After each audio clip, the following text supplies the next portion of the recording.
আমার তোরি যেন বেড়ে না, আমার নৌকা যেন ডুবে না।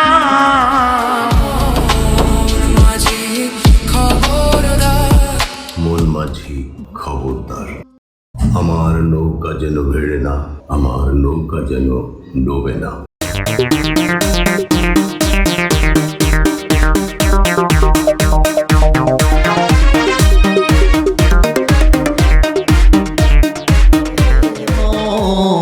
মন মাঝি খবরদার, আমার তোরি যেন ভেড়ে না, আমার নৌকা যেন ডুবে না। বন্ধুরা, গানটি যখন আমি প্রথম শুনি আমার জীবনে, সে সময় মূলত আমি এই সাধারণত মঞ্চে গান গেয়ে বেশ পরিচিতি পেয়েছিলাম ঢাকায় এবং আমার দেশে মাদারীপুরে। আমার নৌকা যেন ডুবে না।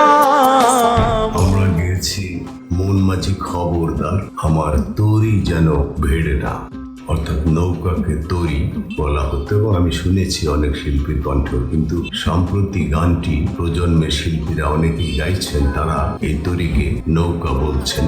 আমার তোরি যেন বেড়ে না। যদিও এর অর্থ একই, তরি আর নৌকা। যাই হোক বন্ধুরা, মন মাঝি খবরদার হলো একটি অত্যন্ত জনপ্রিয় আধ্যাত্মিক ভাবধারার বাংলা লোকগান।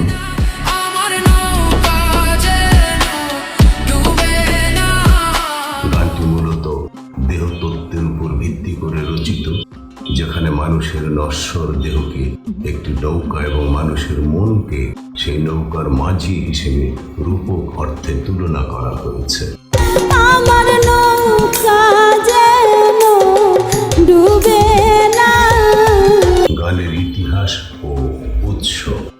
মূল সংগ্রাহ কলিকবি জসিমউদ্দিন 1924 সালে ফরিদপুরের চরভদ্রাসনের দিনু ফকিরের কাছ থেকে এই মুর্শিদি গানটি সংগ্রহ করেন। পরবর্তীতে এটি জসিমউদ্দিনের মুর্শিদি গান সংকলনে অন্তর্ভুক্ত হয়। এবং বন্ধুরা, হতে পারে যে পল্লীকবি জসিমউদ্দিন যেহেতু নিজেও একজন গীতিকার এবং কবি, সেহেতু কোনো কোনো ক্ষেত্রে কোনো কোনো লাইনে হয়তো তিনি সংশোধন করেছিলেন।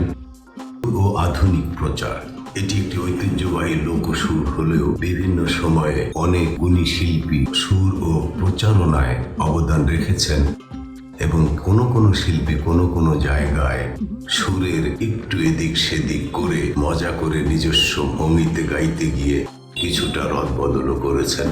মন মাঝি খবরদার। সম্প্রতি বিভিন্ন সোশ্যাল মিডিয়া প্ল্যাটফর্মে গানটি নতুন করে ব্যাপক জনপ্রিয়তা লাভ করেছে।